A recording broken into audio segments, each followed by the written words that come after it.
Hello student, आज हम programme implement करना चाह रहे हैं if else and switch condition के बेसिस पे। राइट। तो सबसे पहला जो हमने इफ कंडीशन बनाया था उसके लिए we just declare a variable A and फिर हम उसे गेट कराते हैं, enter the number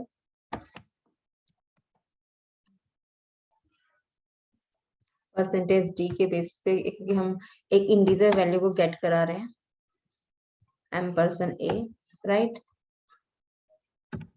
after then if एक सिंपल इफ कंडीशन अप्लाई कर रहे हैं, if a is greater than 0 है अगर हमारी वैल्यू, देन हम प्रिंट कर रहे हैं percentage D is positive value. Right. And यहाँ पर मैंने ब्रेसेस क्लोज कर दिया है मेन के। इट मीन्स यहाँ एक स्टेटमेंट है तो इफ कंडीशन में मुझे ब्रेसेस ओपनिंग क्लोजिंग लगाने की रिक्वायरमेंट नहीं है। Now compile this program and then execute, run करते हैं। तो पहले नंबर गेट कराता है, 6 मैंने गेट कराया, तो आपका it is a positive number दे, लेकिन बहुत बड़ा नंबर दिखा रहा है। इट मीन्स यहाँ कोई मिस्टेक करी है। परसेंटेज के बाद यहाँ मैंने डिक्लेयर नहीं कर रखा, कॉमा करके किस वैल्यू को डिक्लेयर कर रही हूँ। तो अगेन एग्जीक्यूट करती हूँ एंड देन मैं इसे रन करती हूँ। Again writing 6, then it is writing 6 is positive number. Right. But अगर मैं यहाँ नेगेटिव नंबर लेती हूँ, सपोज मैंने यहाँ लिखा है -6 लिखा है, तो वो एग्जीक्यूट करके कोई वैल्यू नहीं देगा, बिकॉज मैंने एल्स में कोई कंडीशन नहीं डाली है। नेक्स्ट अगर मैं इसमें एल्स कंडीशन डालती हूँ, एल्स printf, देन अगेन वही चीज, percentage D is negative number. ठीक है ना, नंबर और वैल्यू जो भी आप लिखना चाहते हैं। ठीक है। एंड देन सेमीकोलन से एग्जीक्यूट कर सकते हैं, एग्जीक्यूट में कंपाइल एंड देन रन। अगर यहाँ पर अब मैं -6 डालती हूँ तो ऑब्वियसली ये बता देगा -6 is negative number. Right. This is if else condition. अब मैंने कहा कि नेस्टेड इफ बनाया था मैंने, it means in if another if condition अगर एग्जिस्ट करती है तो क्या करते हैं। तो फॉर दैट हम यही की वैल्यू ले लेते हैं कि एक इफ में हम दूसरा इफ इंसर्ट करना चाहते हैं कि अगर if A is greater than 0 है, तो again I am asking if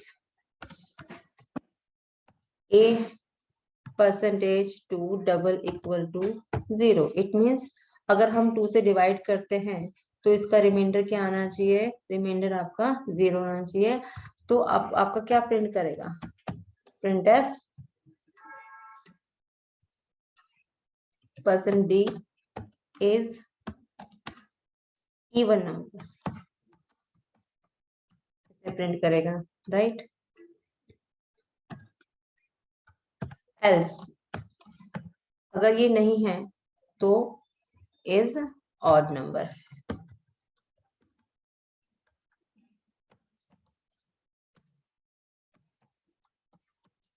right. मतलब अब एक इफ कंडीशन में आपकी कई स्टेटमेंट आ चुकी है। इट मींस अब आपको इस इफ कंडीशन के अंदर एल्स एटलीस्ट टिल यहाँ तक आपको ब्रेसेस लगाना पड़ेगा, because if A is greater than 0 तभी वो इस लूप के अंदर जाएगा जिसके अंदर दोबारा हमने इफ कंडीशन पूछा है, where a is double bondless two double equal to 0। It means ये आपका रिमाइंडर 0 आ रहा है 2 से डिवाइड होने के बाद, it means then it is even number, else it is odd number. तो ये ट्रू होगा तो इस मोड में आएगा, एल्स अगर फॉल्स होगा तो फॉल्स वाले मोड में आएगा। फॉल्स में भी हम ब्रेसेस लगा देते हैं फॉर सम कंडीशन कि अगर वो हमारा ग्रेटर देन 0 नहीं है, तो again I am asking if a is less than 0। अगर a लेस देन 0 है then printf percentage d is negative number. Right. ये परसेंट नेगेटिव नंबर है। एल्स अगर एल्स है, ये कंडीशन ट्रू नहीं है, तो ये ब्रेसेस को आप हटा दीजिए, क्योंकि इसमें जगह आप ये आएगा print percentage D is 0 number, ठीक है, 0 नंबर है। तो यहाँ पर भी हमारे पास दो कंडीशन आई है, यहाँ पर ब्रेसेस दो लगेंगे। तो पॉइंट क्लियर हुआ यहाँ पर कि इफ कंडीशन अगर ट्रू है देन तो it will go to this area, else अगर फॉल्स है it will go to this area. Again else के अंदर भी दो इफ कंडीशन डाल रखी है कि if A is less than 0 है तो नेगेटिव नंबर है, एल्स ऑब्वियसली ये क्या होगा, फिर वो 0 नंबर ही होगा, राइट। तो इसे हम एक बार कंपाइल कर लेते हैं एंड रन कर लेते हैं। तो नंबर हमने नेगेटिव भी देख लिया, पॉजिटिव भी देख लिया। तो पॉजिटिव में 6 देखते हैं, तो 6 इज ए इवन नंबर है। तो ये मिस्टेक हमने फिर से कर रखी है कि यहाँ पर मैंने किसी भी वैल्यू में वैल्यू नहीं दे रखी है। तो वैल्यू हमें हर एक नंबर पे देनी पड़ेगी, यहाँ पर भी हमें वैल्यू देनी पड़ेगी। Then it ask the value, execute, compile and then run. हम अभी पॉजिटिव 6 लेते हैं तो 6 is even number, okay.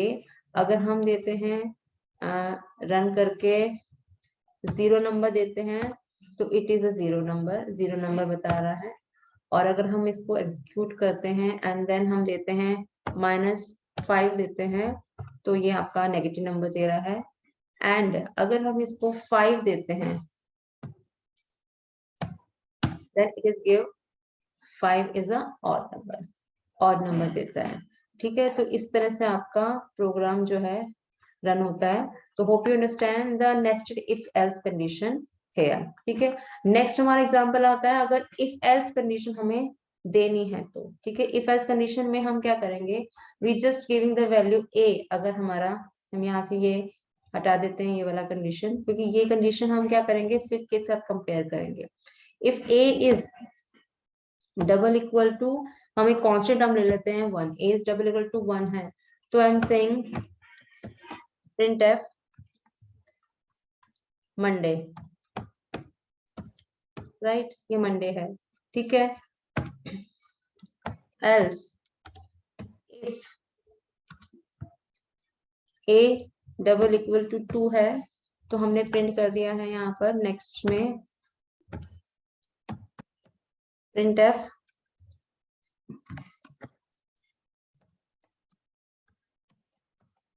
Tuesday है, राइट। तो सेम वे में हम इसे क्या कर सकते हैं, we just copy it here, copy कर सकते हैं यहाँ से control C, control V and यहाँ पर एल्स कंडीशन ले लेते हैं, ठीक है। इट मीन्स ट्यूसडे है तो यहाँ पर we just right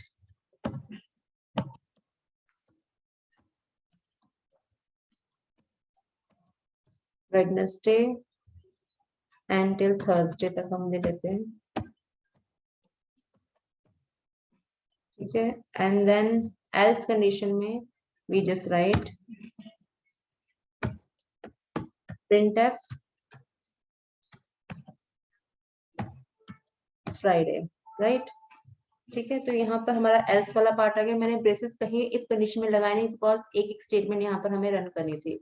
now execute करते हैं, कंपाइल। यहाँ बिफोर एल्स वी हैव, अच्छा सेमीकोलन कहीं नहीं लगाया तो सेमीकोलन का एरर शो कर रहा है, तो वी शुड हर स्टेटमेंट इफ कंडीशन में नहीं आती बट हर सिंपल स्टेटमेंट में आपके सेमीकोलन जरूर आएगा, ठीक है। Now run this program. आपने अगर सपोज 4 प्रिंट किया है तो इट विल एग्जीक्यूट फ्राइडे, ठीक है, आपकी फ्राइडे एग्जीक्यूट कर रहा है।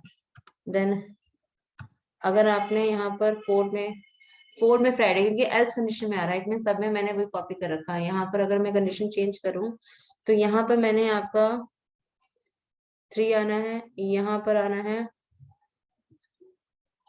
4, ठीक है। Compile and then run. Suppose मैं यहाँ पर 3 डाल रही हूँ तो 3 में आपका वेडनेसडे आ रहा है, राइट। तो आपका वेडनेसडे किस में है, 3 में वेडनेसडे है, 4 में थर्सडे एंड एल्स में आपका फ्राइडे है। यहाँ सारी जगह 2 था 4 नहीं था, इसलिए लास्ट टाइम फ्राइडे हमारा आ रहा था। This is our nested if else condition. अब अगर बात करते हैं कि नेस्टेड इफ एल्स को हम स्विच केस में चेंज करते हैं, सेम यही चीजें रहेंगी बट कांस्टेंट टर्म को अगर हमें यूज करना है for that nested if else को हम अवॉइड करके स्विच केस यूज कर सकते हैं। वो कैसे यूज कर सकते हैं कि सपोज ये वैल्यू हमने गेट कराई है, we can write it here again. ये स्विच केस हटा देते हैं, यहाँ पर हम लोग थोड़ा छोटा करने के लिए we just skip the part. यहाँ पर मैं लगाऊंगी स्विच, जिसके अंदर मुझे क्या वैल्यू डालनी है, ए वैल्यू गेट करानी है, जो मैंने भी गेट कराई है, राइट। एंड देन ब्रेसेस के अंदर ब्रेसेस स्टार्ट होगा,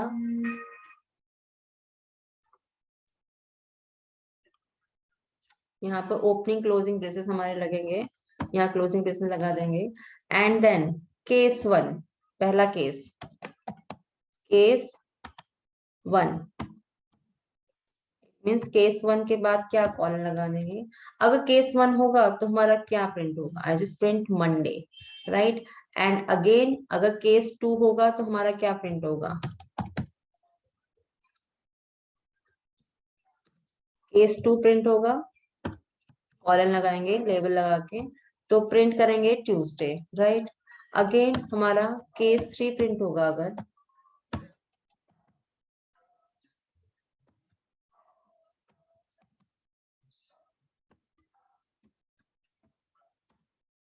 केस होना चाहिए, केस के बीच में कॉलन, तो हमारा क्या प्रिंट होगा, वेडनेसडे होगा। आफ्टर देन अगर केस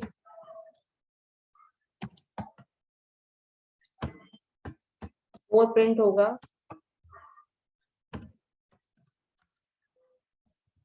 तो हमारा थर्सडे होगा। अब इसमें लास्ट कंडीशन आती है जो हमने पढ़ी थी, डिफॉल्ट, कि अगर 4 तक कोई वैल्यू नहीं है तो हमारा क्या प्रिंट होगा, दैट इज प्रिंट हमारा फ्राइडे होगा, राइट। अब यहाँ मैंने कोई ब्रेक स्टेटमेंट नहीं लगाई है, तो लेट मी एग्जीक्यूट, कंपाइल करते हैं। एरर शो कर रहा है बिकॉज एक और ब्रेसेस की रिक्वायरमेंट है यहाँ पर, ठीक है। Execute, compile and run.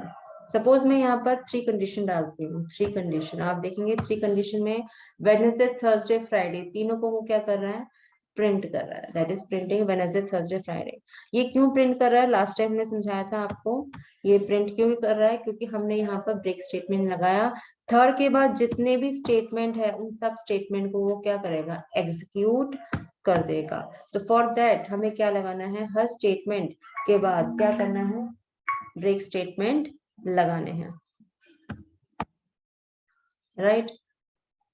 अब सपोज यहाँ पर मैं ब्रेक लगाती हूँ, हर स्टेटमेंट के बाद मैं यहाँ पर आपके लिए ब्रेक लगाती हूँ।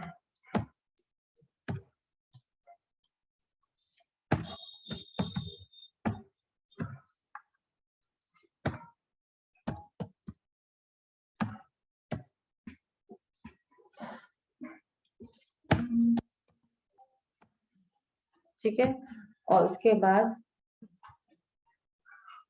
मैं इसे एग्जीक्यूट करती हूँ एंड देन रन।